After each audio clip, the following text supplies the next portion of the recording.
Everyone, welcome back to my channel. আশা করি তোমরা সবাই খুব ভালো আছো এবং সুস্থ আছো। দিনটা ছিল 2024-এর 5ই ডিসেম্বর, বৃহস্পতিবার। আজ আমার জীবনের অন্যতম একটি বিশেষ দিন। আজ হচ্ছে আমার আশীর্বাদ। যদিও এর প্রস্তুতি গতকাল রাত্রি থেকে শুরু হয়ে গেছে, তবু সকালবেলা বোন উঠে ময়দা মাখছে যাতে সবার জন্য লুচি করা যায়। আর মাসি গতকাল রাত্রে আমাদের বাড়ি চলে এসেছে যাতে আজকে সকাল থেকেই তোড়জোড় শুরু করা যায় রান্নার সমস্ত দায়িত্ব মাসিই নিয়েছে। আর এদিকে মাসি রান্না করছে আর মেশো মাসিকে কোম্পানি দিচ্ছে।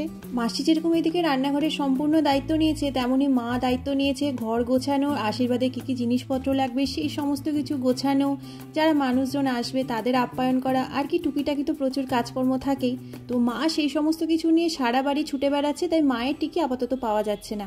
এদিকে আমিও সবার পেছন পেছন ঘুরঘুর করছি ঠিকই তাদেরকে একটু হেল্প করবো বলে, তবে আমাকে তেমন কেউই কিছু করতে দিচ্ছে না। তাই ভাবলাম আমি যে শাড়ি পরবো, যেটুকু যা গয়নাগাটি পরবো সেগুলো সব একসাথে করে রাখি যাতে আমার রেডি হতে সুবিধা হয়। আমি লাস্ট 2-3 দিন ধরে শাড়ি পরা প্র্যাকটিস করছি যাতে এই দিন আমি একা একাই শাড়ি পরতে পারি, কারণ সবাই তো নিজেদের কাছে ব্যস্ত থাকবে যাতে আমাকে কাউকে ডিস্টার্ব করতে না হয়। কিন্তু আমি কেন জানি না সকাল থেকে আমি এত নার্ভাস ছিলাম, এত আমি ভ্যাবাচাকা খাচ্ছিলাম যে শেষে সেই মাকেই পরিয়ে দিতে হলো। তবে টুকটাক যেটুকু যা সেজেছি আমিই সেজেছি। আর এদিকে আমার তুবড়িও খুব সুন্দরভাবে সেজে নিয়েছে। 11টা সাড়ে 11টা নাগাদ আমাদের সব কিছু হয়ে গেছিলো। আর ওই 12টা নাগাদ ওনারা সবাই আসা শুরু করে।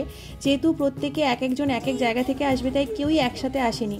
আর প্রথমে যে গাড়িটাতে এসেছিল সেটাতে আমার শাশুড়ি মা আর শ্বশুরমশাই এসেছিলেন, যার মধ্যে আশীর্বাদের সমস্ত তত্ত্বগুলো ছিল। আর ওনাদেরকে উপরে আনার জন্য মা আর মাসিও চলে গেছে। আচ্ছা, আমার মাকে তো তোমরা চেনোই, আর এই যে তুতে কালারের শাড়ি পরে আছে এটাই হচ্ছে আমার মাসি।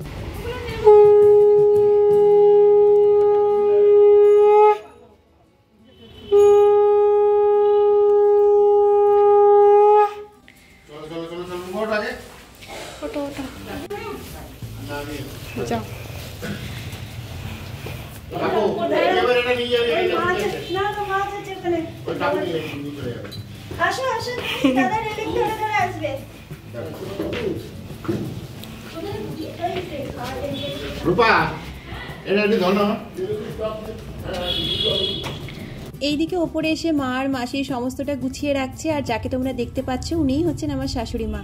তো আশীর্বাদে উপহারে উনি আমাকে উনার বিয়ের নেকলেসটা দিয়েছেন, আর আমার শ্বশুরমশাই আমাকে হাতের ব্রেসলেটটা। আর এই ঘরে আমার শ্বশুরমশাই, আমার আরেক কাকি শাশুড়ি আর বাবা 3 জন মিলে খুব গল্প করছে। এখনও সবাই এসে পৌঁছায়নি, কিছু মানুষ এখনও আসবেন। তবে আমি কেন জানি না হঠাৎ করে আমার এমন ভয় আর এমন টেনশনে হাত পা ঠান্ডা হয়ে গেছিলো যে আমি ঘর থেকে বেরিয়ে ওনাদের সাথে যে দেখা করব সেই ক্ষমতাটুকু আমার ছিল না।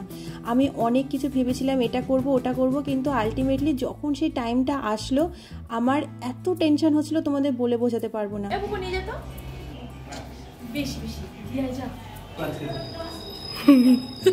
এই বাড়ি ওই বাড়ি সবাই যত আমাকে টেনশন ফ্রি করতে চাইছে আমি যেন তত বেশি ঘাবড়ে যাচ্ছি। আর সেই হাত পা ঠান্ডা হয়ে কি কাণ্ড তোমাদের কি বলবো, আমি নিজেও জানি না জানো কেন আমি এত ঘাবড়ে গেছিলাম সেদিনকে। সবাইকে মোটামুটি আমি চিনি, সবার সাথে কথাও বলেছি, তাও ভগবান জানে সেদিন কি হয়েছিল। এদিকে চা খেতে খেতে বাকি আরও যাদের আসার কথা ছিল তারা প্রত্যেকেই চলে এসেছেন। আর যেহেতু প্রত্যেকের টাইমিং একটু লেট হয়ে গিয়েছিল সেজন্য ওনারা আসার পরেই আমাদের আশীর্বাদ শুরু হয়ে গেছিলো।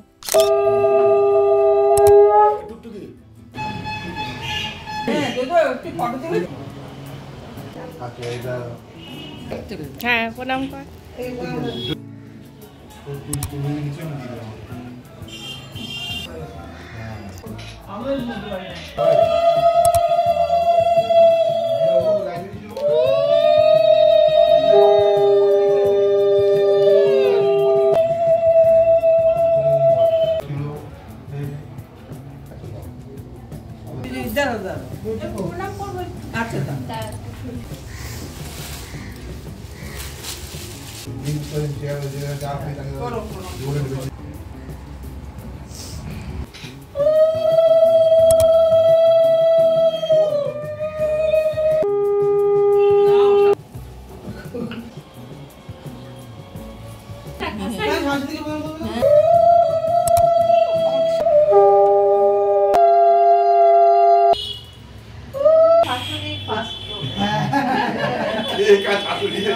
দিদা হয়ে গেছে।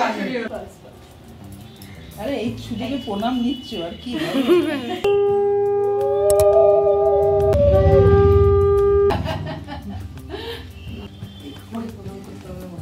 করে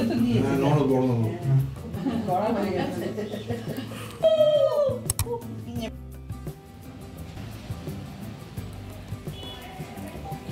হ্যাঁ, 4টের সময় করবে মঞ্জিতার বাবা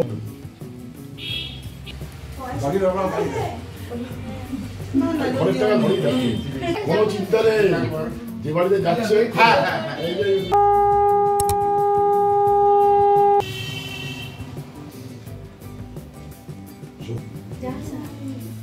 ঠিক আছে, না আনিস না আনিস।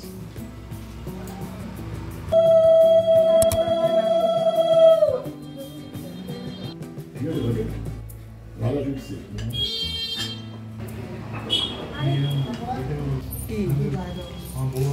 হ্যাঁ, কাঁদতে নেই আর। জানতে নেই। দে আমাকে দে। মোবাইলটা দাও।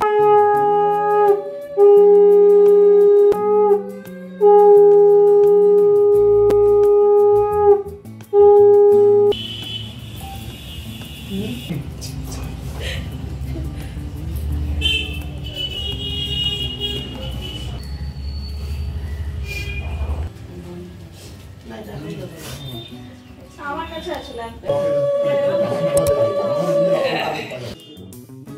সব কাছের তলায় আছে। আচ্ছা, গেল তোমরা? আনন্দের জিনিস। আচ্ছা মন খারাপ করছে এখন, যদি মন খারাপ করে তোমার সাথে এটা নাকি? হ্যাঁ বাবা, মামি তো অনেক পয়সা দিয়েছে তোকে। হ্যাঁ, আমি ভালোবাসে তো। দুপুরে রান্না হয়েছিল লাল শাক ভাজা, ভাত, ডাল, আলু ভাজা, কাতলা মাছের কালিয়া, ইলিশ মাছ ভাপা, তার সাথে চাটনি, পাঁপড়, মিষ্টি। তবে সেই সব কিছু খাবার দাবারের ভিডিও আর তেমন একটা করা হয়নি, তাই যেটুকু যা করেছিলাম সেটাই তোমাদেরকে দেখালাম। আর এত নতুন নতুন মানুষজনের মাঝখানে আমি এমন পাজেল হয়ে গেছিলাম যে ভিডিওটা যে করব সেটা আমার মাথা থেকে বেরিয়ে গেছিলো। তো যাই হোক, সবার খাবার দাবার ভীষণ পছন্দ হয়েছে। মা বাবার যে টেনশনটা ছিল আজকের দিনটা নিয়ে, সেটা ভীষণ ভালো ভালো কেটেছে, এটাই আমি খুব খুশি। আর তোমাদের বললাম না, কিছু খাবার দাবারের ট্রে ছিল, এর মধ্যে আমার সব পছন্দের জিনিসপত্রগুলো ওনারা পাঠিয়েছিলেন, যেগুলো আমার তো ভীষণ পছন্দের, আলাদা করে আর কি বলবো। তো এই ছিল আমার আশীর্বাদের কিছু মুহূর্ত, যেগুলো তোমাদের সাথে শেয়ার করলাম। ভিডিওটা হয়তো শুরু বা শেষ তেমনভাবে কোনোটাই ঠিকঠাক করে হয়নি, কারণ আমি সকাল থেকে তো খুব এক্সাইটেড ছিলামই, তার সাথে টেন্সও একটু ছিলাম, প্রচণ্ড নার্ভাস লাগছিল। তবে প্রথমে আমি অনেক এক্সাইটমেন্ট নিয়ে ভিডিওটা সকাল থেকে শুরু করেছিলাম ঠিকই, তবে যত বেলা বেড়েছে, এত নতুন নতুন মানুষজন দেখে, সবাই আমাকে ঘিরে এত মানুষজন দেখে না, আমি এমন ভ্যাবাচাকা মতো খেয়ে গেছি যে ভিডিওটা যে শেষ করতে হবে বা বাকিটুকু যে রেকর্ড করতে হবে আমার মাথা থেকেই বেরিয়ে গেছে। তাও যেটুকু যা করলাম, বোন ভাগ্যি সেগুলো একটু রেকর্ড করেছিল, সেই জন্য আমি তোমাদের সাথে শেয়ার করতে পারলাম। আর অবশ্যই আমার কাছে তো স্মৃতি হিসাবে সারা জীবন রাখতেই পারলাম। তো এই তো, ভালো হোক খারাপ হোক, এদিক হোক ওদিক হোক, যেমন তেমনই হোক না কেন, যতটা পেরেছি তোমাদের সাথে শেয়ার করলাম। ভিডিওটা কেমন লাগলো অবশ্যই জানিও। এই চ্যানেলের প্রত্যেকটা মানুষকে আমি নিজের একটা এক্সটেন্ডেড ফ্যামিলি মনে করি। তো মনে হলো যে আমার এই আনন্দের দিনটা তোমাদের সাথে ভাগ করে নিলে হয়তো আমার আনন্দটাও আরেকটু বেড়ে যাবে। তো অবশ্যই জানিও কেমন লাগলো। ভিডিওটা আজকে এখানেই শেষ করলাম। সবাই খুব ভালো থেকো। বিয়ের ভিডিও তো এবার পর থেকে আসবেই, একটা নিউ স্টার্ট হতে চলেছে, তো সেখানে অনেক রকম মিক্সড ফিলিংস অবশ্যই কাজ করছে ভেতরে, হয়তো সবটা এক্সপ্রেস করা যায় না বা আমি হয়তো করতে পারছি না। তো যাই হোক, যেমনই হোক, সবাই খুব ভালো থেকো। অবশ্যই তোমাদের সবার আশিসে আমাদের রেখো, যাতে নতুন জীবনে সবাইকে নিয়ে খুব ভালো থাকতে পারি, সবাইকে যাতে খুব ভালো রাখতে পারি। আর এই আর কি, এই মুভমেন্টে যেখানে আমার বিয়ের আর মাত্র 15 দিন বাকি, আমার কোনো রকম আমি কিছুই ফিল করতে পারছি না। কিছুদিন আগে যেরকম আমার বড্ড মন খারাপ লাগছিল, তারপরে মা অনেক কিছু বোঝানোর পর এখন অনেকটা ঠিকঠাক হয়েছে। তবে আমার এখন না আনন্দ হচ্ছে না দুঃখ হচ্ছে, আমি আসলে বুঝতে পারছি না যে আমার কি ফিল হচ্ছে। ওই মনে হচ্ছে যে চলছে সব কিছু, আমিও প্রত্যেকটা দিন আসছে, নিজের মতো চলে যাচ্ছে, যে কাজগুলো আছে সেগুলো নিজের মতো করছি, যে কাজগুলো করতে হবে এখনও প্রচুর, প্রত্যেক দিনই শপিংয়ে, প্রত্যেক দিনই বাজার দোকান করছি, সেরকম কিছু আমার যেন ফিল হচ্ছে না, কেন আমি জানি না। তো যাই হোক, আমি জানি না যে সবার এটা হয় নাকি আমারই হচ্ছে, আমি তাও জানি না। তো সেই জন্যই আমি আজকে ভিডিওটা এখানেই শেষ করছি। সবাই খুব ভালো থেকো। আর তোমরা অবশ্যই যারা আমার ভিডিওটা দেখছো তাদের যদি সামনে বিয়ে থাকে অবশ্যই আমাকে জানিও তোমাদের মনের অবস্থা কি, তোমরা কি আমার মতো এরকম পজ হয়ে রয়েছে, মানে আমার মাথায় মনে হচ্ছে না সব কিছু ব্ল্যাঙ্ক, আমি কিছুই আমার যেন মানে মাথায় কাজ করছে না, কিছুই আমি মানে বুঝতেও পারছি না কি বলবো কি করব আমি নিজেও জানি না। তো যাই হোক, ভিডিওটা আজ এখানে শেষ করছি। এই নিয়ে 4 বার বললাম ভিডিওটা আজ এখানে শেষ করছি, আমি যে কি বলছি না বলছি আমি নিজেরও ঠিক নেই। তো যাই হোক, ফাইনালি এবার ভিডিওটা এখানে শেষ করছি। সবাই খুব ভালো থেকো, সুস্থ থেকো। বিয়ের ভিডিওগুলো বা এতদিনের যে ভিডিওগুলো আমি সবটা নিজের কাছে রেখেছি, একটু একটু করে তোমাদের সাথে সবার সাথে শেয়ার করব। আমার ভীষণ টেনশন হচ্ছে, আমি জানি না আদৌ কি হবে না হবে, তবে ভগবানের কাছে প্রে করছি যেন আমি নিজের মেন্টালি, আমি এবং আমার পুরো ফ্যামিলি যেন মেন্টালি একদম স্ট্রং থাকি, বিশেষত আমি যেন মেন্টালি খুব স্ট্রং থাকি, যাতে সবটা খুব ভালোভাবে হ্যান্ডেল করতে পারি। কারণ আমি ভীষণ আনন্দ করতে চাই, আমি সত্যি খুব আনন্দ করতে চাই সবাইকে নিয়ে, তো সেটা যেন আমি ঠিকঠাক করে করতে পারি। তো তোমাদের সবার কাছে আশীর্বাদ চেয়ে নিচ্ছি, বড়দের কাছ থেকে। ছোটরা আমাকে অনেক অনেক ভালোবাসা দিও আমার নতুন লাইফের জন্য। তোমাদের প্রত্যেকের গুড উইশেস, প্রত্যেকের আশীর্বাদ, সব কিছু আমাদের দরকার। সবাই খুব ভালো থেকো, সুস্থ থেকো। আর ভিডিওটা কেমন লাগলো সেটা আমাকে অবশ্যই কমেন্টে জানিও। যদি ভিডিওটা ভালো লাগে প্লিজ আমার চ্যানেলের সাথে থেকো। সবাই খুব ভালো থেকো, দেখা হচ্ছে পরের ভিডিওতে খুব তাড়াতাড়ি। টাটা।